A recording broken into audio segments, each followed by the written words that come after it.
जमाना कितना भी बदल जाए, इतना भी नहीं कि बहू घर आए और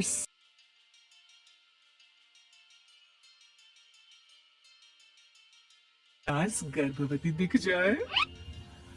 देखो मीरा, माँ का पूरा ख्याल रखना है, उनसे अब काम नहीं होता है।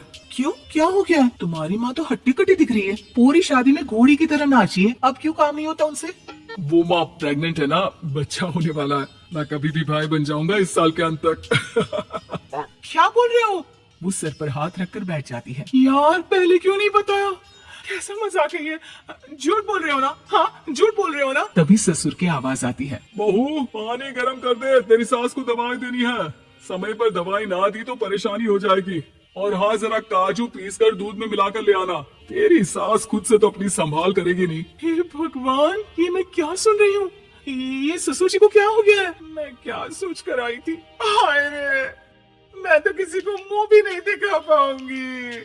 अब ये रोना धोना बाद में करना, पहले गर्म पानी कर दो, माँ को दवाई देनी होगी।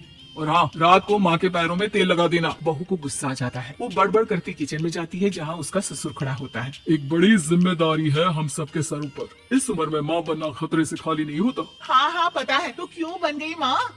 अरे खतरे से कम नहीं है तो क्या जरूरत थी लल्ला पैदा करने की? कैसी बात कर रही हो बहू? क्या तुम खुश नहीं कि घर में एक नया मेहमान आएगा, छोटे छोटे पैरों से पूरे घर में घूमेगा? पिताजी, ये हाथ जोड़े आपके, आप यहाँ से जाओ, ये शायरी बाद में बताना, अभी मैं पानी गर्म करके थर्मस में दे देती हूँ। सारा दिन पिलाते रहो गर्म पानी, और हाँ, ये बच्चे की बात बार बार मुझसे कोई नहीं करेगा। बहू का पारा अब चढ़ा ही रहता था, वो काम तो सारा करती, लेकिन किलस किलस कर। मीरा सारे काम से फुर्सत पाकर बैठी होती है कि माँ का फोन आ जाता है। बेटा, बहुत बड़ी जिम्मेदारी है तेरे सर पर, अच्छे से निभाना। ससुराल में हर किसी को खुश रखना वैसे तो मुश्किल है, लेकिन भगवान ही हिम्मत देता है बहू को हर कुछ सहकर सबको खुश रखने की। क्या बड़बड़ किए जा रही हो माँ? जानती भी हो कि यहाँ क्या चल रहा है? मेरी सास, अरे तेरी सास तो देवी है देवी। कितने खुश हो रहे थे सारे तेरी सूरत देख देख कर। पता नहीं जैसे बहू नहीं कोई मन मांगी मुराद मिल गई हो उन लोगों को। अरे बात तो पूरी सुनो। मन मांगे मुराद तो पूरी हुई है। अरे मेरी सास को बच्चा होने वाला है, प्रेग्नेंट है वो। क्या बकवास कर रही है मीरा? ये बात किसी को कहना मत। मुझे तो बता दिया, लेकिन अब अपनी जबान सिल ले। कहाँ है तेरी सास? बात तो करा मेरी। पूछू जरा, पोता पोती खिलाने की उम्र में खुद का बच्चा खिलाने का शौक कहाँ से आ गया? और आया भी तो बताना तो चाहिए था। अब क्या नाक कटाने के लिए हम लोगों से रिश्ता जोड़ा है? रुक, तेरे पापा से बात करती हूँ। मीरा फोन रखकर लेट जाती है। वो एक सपना दिखती है कि उसकी गोद में एक बच्चा खेल रहा है। भाभी की गोद में कितना खुश दिख रहा है ना, लग ही नहीं रहा कि भाभी है। मैं तेरे लिए क्या लाया हूँ, सोने की बालियां। तेरी शादी में तो मैं बुढ़ा हो जाऊंगा ना। अरे कैसी बात कर रहा है बेटा, इसकी जिम्मेदारी तो तू ही लेगा। हम लोगों का तो कोई भरोसा नहीं, कब ऊपर वाला उठा ले। बहू को सास को देख देख कर गुस्सा आ रहा था। तभी वहाँ पड़ोसन आ जाती है। अरे बहू, तुझसे तो पूछने से भी डर लगता है कि कब खुशखबरी सुना रही है। अब तो अपनी 1 महीने की ननद की जिम्मेदारी संभाल ले, बहुत है। अपने जेवर भी रख देना और पैसे भी जमा करना शुरू कर दे। वो बात आगे बढ़ाती उससे पहले ही बहू जोर से चिल्लाकर उठ जाती है। नहीं नहीं नहीं नहीं, मैं अपने जेवर किसी को नहीं दूंगी। अरे कौन ले रहा है तुम्हारे जेवर? तुम औरतें भी ना सपने में भी जेवर ही संभालती रहती हो। मैंने जो सपना देखा है ना, सुनोगे तो होश उड़ जाएंगे।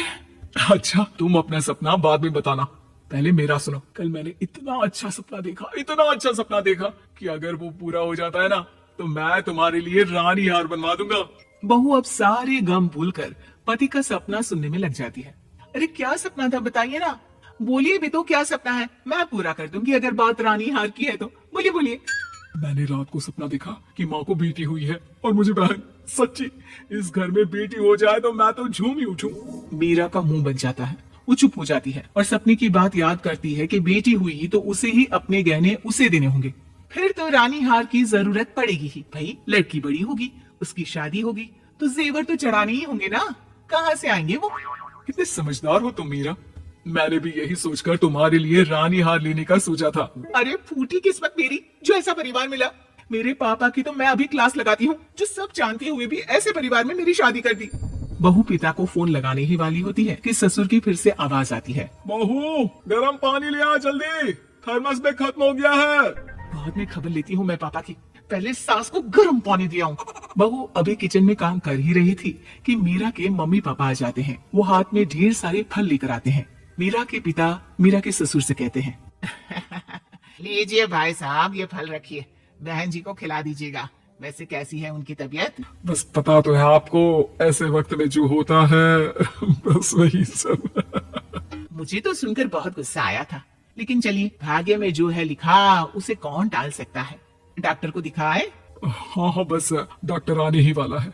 अच्छा हुआ आप लोग भी आ गए। उतने में एक सुंदर सी लेडी डॉक्टर आती है। पेशेंट कौन है? आप? अरे नहीं जी, मैं तो बहू हूँ इस घर की। मैं तो अभी सोच भी नहीं सकती पोता या पोती के बारे में।